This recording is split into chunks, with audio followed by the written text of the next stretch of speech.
One to one ஆன்மீக நேயர்களுக்கு அன்பு வணக்கம். நம்ம சேனலில் தொடர்ந்து ஜோதிட விழிப்புணர்வு நிகழ்ச்சிகளை பார்க்குறோம். அந்த வகையில் மிதுனம் அப்படின்னு வரும்போது அவங்களுக்கு அதிர்ஷ்ட நிறம் என்ன, வணங்க வேண்டிய கடவுள் என்ன, பயன்படுத்த வேண்டிய ரத்தினம் என்ன, இதை தீர்மானிக்கிறது எது? சாதாரணமாகவே மிதுன லக்கணம்னா புதனுக்குரிய நிறமான பச்சையை பயன்படுத்திக்கோங்க, புதனுக்குரிய பெருமாளை வணங்குங்க, புதனுக்குரிய மரகத கல்லை அணிஞ்சிக்குங்க அப்படின்னு போகிற போக்கில் ஈஸியாக சொல்லிட்டு போயிடுவாங்க. இது எந்த வகையிலுமே சரியான பலன்களை கொடுக்காது. ஒருத்தவங்களுக்கும் அவங்களோட அதிர்ஷ்ட நிறம் அதெல்லாம் தீர்மானிக்கும் போது பார்த்திங்கன்னா அந்த ஜாதகத்தில் அந்தந்த கிரகங்களோட நிலை எப்படி இருக்குது, அதாவது நட்பு கிரகங்கள் வலிமை இழந்து போயிருந்ததுன்னா அதை பயன்படுத்திக்கிறது பெரிய அளவுக்கு பயனை கொடுக்காது. இப்போ நமக்கு ஒரு நண்பராக இருக்கான்னா நம்ம பாதிக்கப்படுற நேரத்தில் நம்ம யார் வலிமையாக இருக்கானோ அந்த நண்பரை போய் தானே அணுக முடியும். நம்மளை விட மோசமான கண்டிஷனில் இருக்கிறவங்கள போய் பார்த்தோன்னா அவங்க ஏற்கனவே நடக்க முடியாத சூழ்நிலை, அவங்களையும் சேர்த்து நம்ம தூக்கிட்டு போகிற மாதிரி இருக்கிற சூழ்நிலை வந்துடும் இல்லையா? அதனால் எந்த கிரகங்கள் நட்பு கிரகங்கள் வலிமையோடு இருந்தோம்னா அதுக்குரிய நிறத்தையோ அதுக்குரிய இதையோ நம்ம பயன்படுத்திக்கலாம். அதே போல் பகை கிரகங்கள் வலிமை இழந்து இருக்கும்போது பார்த்திங்கன்னா அதுவும் நமக்கு ஒரு வகையில் பலத்தை சேர்த்துடும். சொல்லுவாங்கள்ல, கெட்டவன் கெட்டிடில் கெட்டிடும் ராஜயோகம்னு சொல்லிட்டு. அதனால் லக்ன வயசாக நீங்கள் முதல்ல பார்த்துட்டு வாங்க. லக்ன வயசாக நீங்கள் முதல்ல பார்க்கும்போது மிதுன லக்னம் அப்படின்னு வரும்போது லக்னத்துக்கே உரிய கிரகம் புதன். அப்போ புதனுக்குரிய நிறம் என்ன அப்படின்னு பார்க்கும்போது பச்சை, புதனுக்குரிய கடவுள் என்ன அப்படின்னு பார்க்கும்போது பெருமாள், புதனுக்குரிய ரத்தினம் எதுன்னு பார்க்கும்போது மரகதம். இதை மிதுன லக்னக்காரர்கள் அத்தனை பேரும் பயன்படுத்தலாமா அப்படின்னு பார்த்தா கண்டிப்பாக அத்தனை பேரும் பயன்படுத்தக்கூடாது.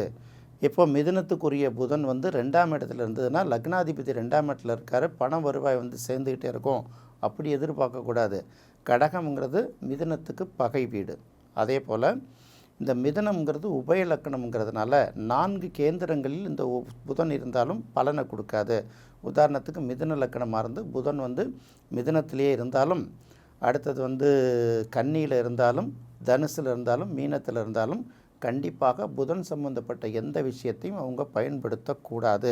அப்போ புதன் சம்பந்தப்பட்ட விஷயம் பச்சை நிறத்தை பயன்படுத்தினாலும் அவங்களுக்கு ஒரு நெகட்டிவ் எஃபெக்டை தான் கொடுக்கும்.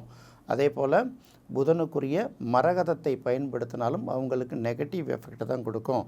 புதனுக்குரிய பெருமாளை நீங்கள் வழிபட்டாலும் உங்களுக்கு நல்ல பலனை கொடுக்காது.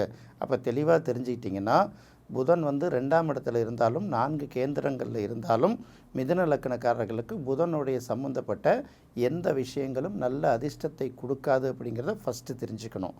அதுக்கு அடுத்தது புதனுக்கு 2ஆம் இடத்துக்குரிய சந்திரன் எந்த இடத்துல இருந்தால், இப்போ சந்திரன் 2ஆம் இடம் புதனுக்கு பகை வீடாக இருந்தால் கூட இந்த சந்திரன் நல்ல நிலைமையில் இருந்தால் 6, 8, 12 மறையாமல் இருந்து பாதகஸ்தானம் அப்படின்னு சொல்லக்கூடிய 7ஆம் இடத்தில் இல்லாமல் இருந்தாலும் நிச்சயமாக சந்திரன் ஒரு நல்ல பலனை தான் கொடுக்கும்.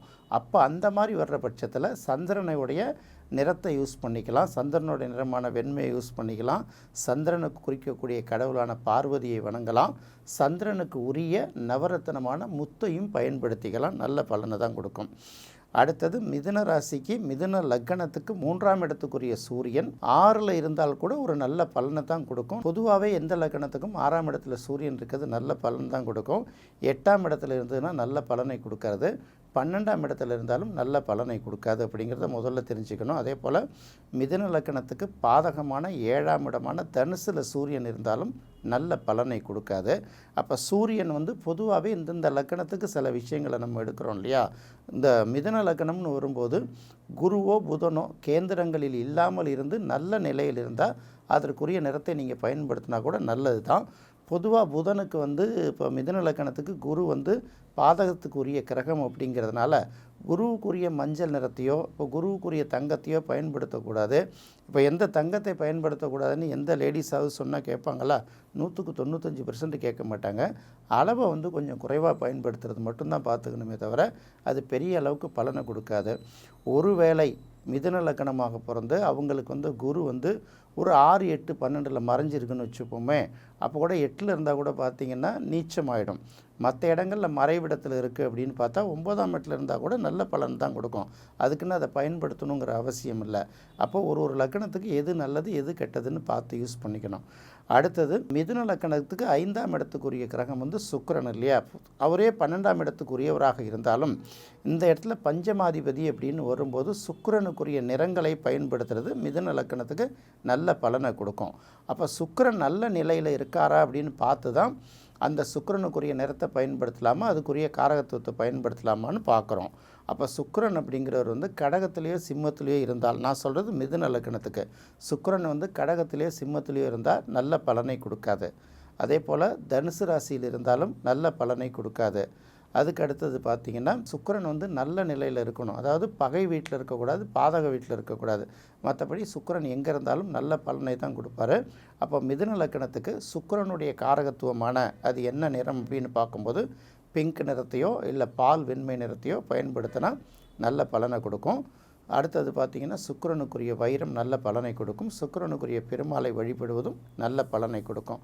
ஆனால் உங்கள் லக்கணத்துக்கு உங்கள் ஜாதகத்தில் சுக்கிரன் நல்ல நிலையில் இருக்கணும். இதுதான் நீங்கள் மெயினாக பார்க்கணும்.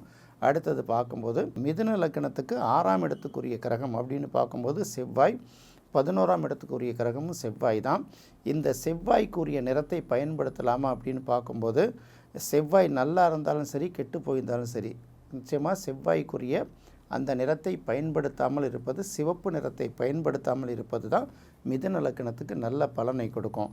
அப்போ முருகனை மட்டும்தான் நான் வழிபடுவேன் அப்படின்னு நினச்சிங்கன்னா உங்கள் லக்கணத்துக்கு தகுந்த மாதிரி செவ்வாய் எங்கே இருக்காருன்னு பார்த்து, அந்த செவ்வாய் வந்து நல்ல நிலைமையில் இல்லைன்னா, வலிமை இழந்து போயிருந்தால் கூட ஓரளவு அந்த செவ்வாய்க்குரிய முருகனை நீங்கள் கும்பிடலாம். அப்படி இல்லைன்னா செவ்வாய் இருக்கிற இடத்த பொறுத்த அளவுக்கு அதை ஒட்டியுள்ள பகுதி என்ன, அந்த ராசிக்குரிய தமிழ்நாட்டில் எந்த பகுதியில் இருக்குது அப்படின்னு பார்த்து வழிபட்டிங்கன்னா ஓரளவு அது உங்களுக்கு பலனை கொடுக்கும். குருவை பொறுத்த வரைக்கும் 7ஆம் இடத்துக்கும் 10ஆம் இடத்துக்கும் உரிய கிரகம். அவர் 10ஆம் இடத்துக்கு உரிய கிரகமாக இருந்தால் கூட அவர் வந்து பாதகஸ்தானத்தை வந்து குறிப்பதால், பாதகாதிபதி என்பதால் அந்த குருவுக்குரிய நிறத்தை பயன்படுத்தாமல் இருப்பது தான் நல்ல நிலைமையை கொடுப்போம்.